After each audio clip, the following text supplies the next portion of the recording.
Guys, today's show is going to be all about my brand new Oklahoma Tahoma 900 and some Beef Dino Ribs. So look, my name is Tommy and this is the Gallery Backyard Barbecue. If this is your first time here, please consider to hit that subscribe button and ring that bell so you get notified every time the channel does a future upload. So look, I am real excited on this cook. Beef ribs, the Dino beef ribs are some of my favorite. And look, everything I have thrown at this Oklahoma Joe, we are talking brisket, pork ribs, even that biscuit test, plus a couple other cooks, and she has totally nailed it. I mean, I am super impressed with this pit.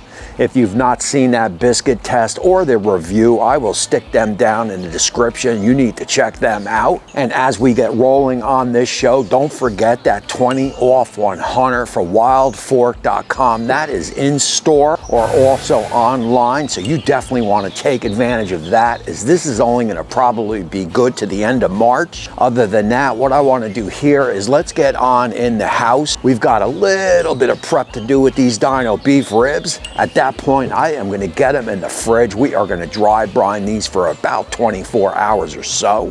After that, I will bring you guys back. We will get that pit fired up and start the show.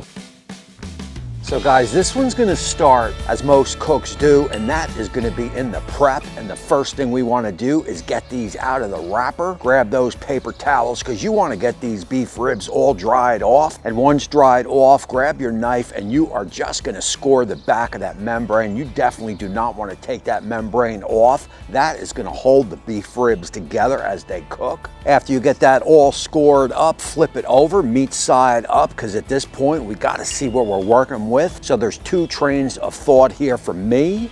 If that fat cap is on the beef ribs, usually I will score it and cross score it and leave it. But in this case here, we do not have that fat cap, no big deal.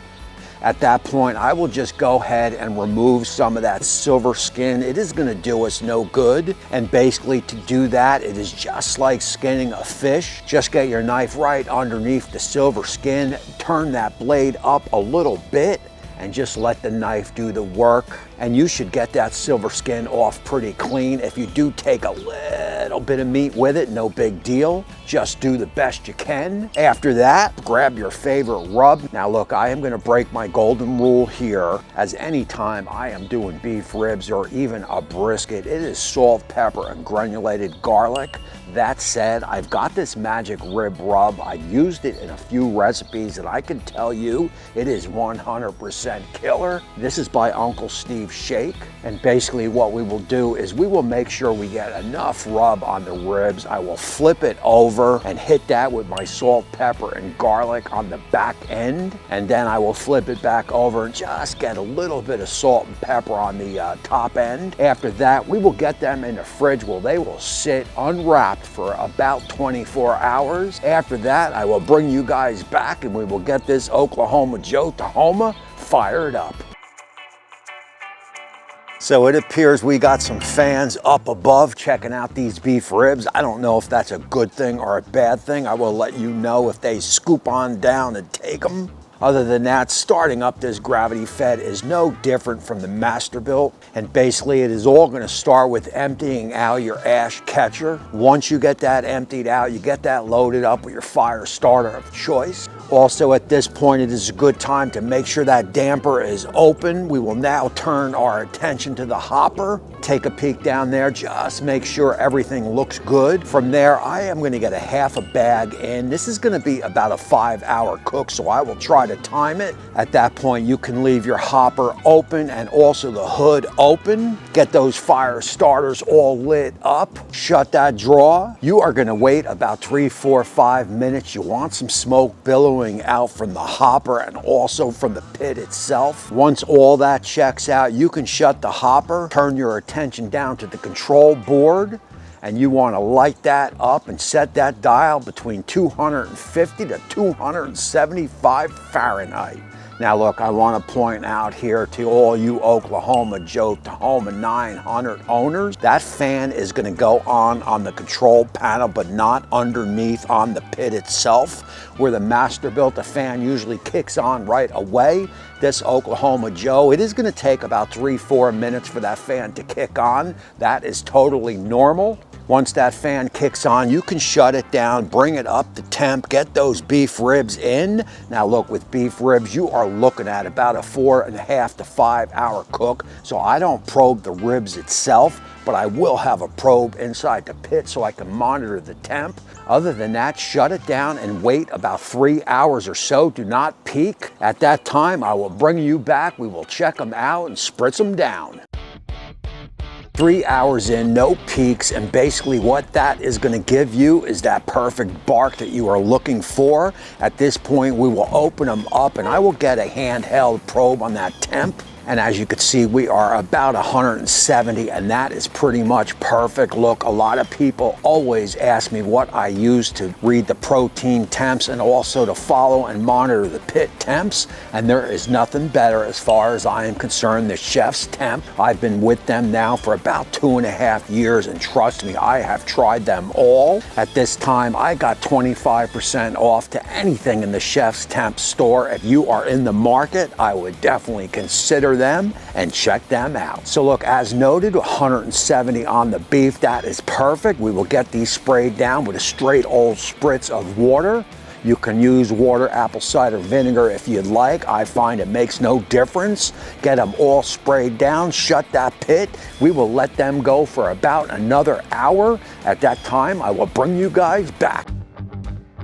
Alrighty guys, so we are a little over 4 hours in, and as you could see, we have not really moved in temperature. We are still sitting at that 172, 173, which only tells me that we are still in the stall. So basically what I am going to do here is I am going to give it a little bit of a spritz down. Then I am going to turn my attention to the pit because we want to blow through that stall. So I am going to turn it up to about 300, 310 or so. We will wait about another hour. At that point, I will bring you guys back and see where we are.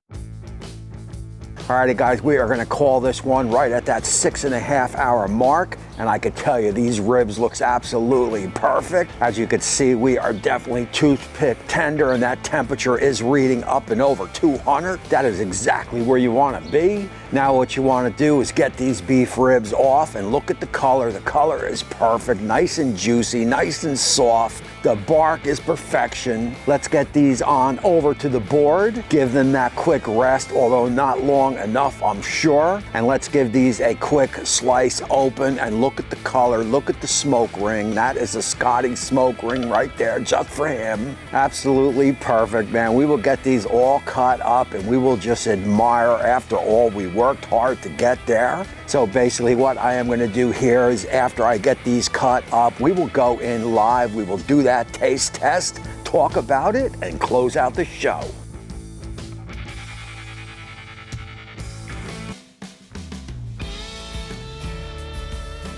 Alrighty guys, so look, what could one say? This one came in at about 6.5 hours, so it took about an hour and a half longer.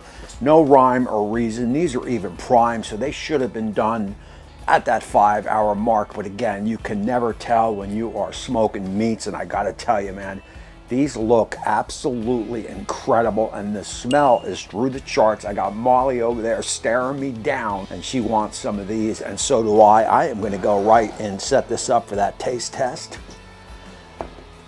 And guys, I gotta tell you that that Oklahoma Joe right now, as it stands, as I did with the Masterbuilt in, I believe, 2019, that is the pit of the year of 2024. So again, kudos to Oklahoma Joe for, I'm gonna say, for raising the bar on these gravity feds, that is for sure. And again, Wild Fork, man, what can I say? 20 off 100, guys, take advantage of it. It is not gonna last forever, so you definitely wanna get in on it and get your summer meats going with some brisket, with some beef ribs like this. I've got a hammer, Thor's hammer in the house, also that.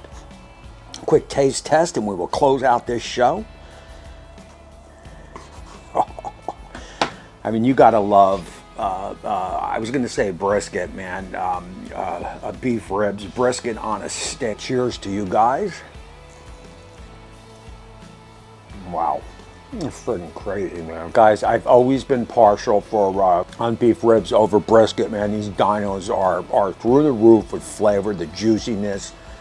It just goes on and on. And I gotta give a special shout out to Uncle Steve's Shake. That is magic rib rub, man. That stuff is killer. I've had that on ribs, I've had it on steaks. I've had it about 3-4 times. I think I'm done with my bottle. I've had it so much. I am gonna have to get more. So that is gonna close out this show. I appreciate you guys all for watching. What else do you want to see on this Oklahoma Joe Tahoma 900 auto feed? Leave it down in the description. Let me know. Again, my name is Tommy. I appreciate you all. And until next time, we will see you soon.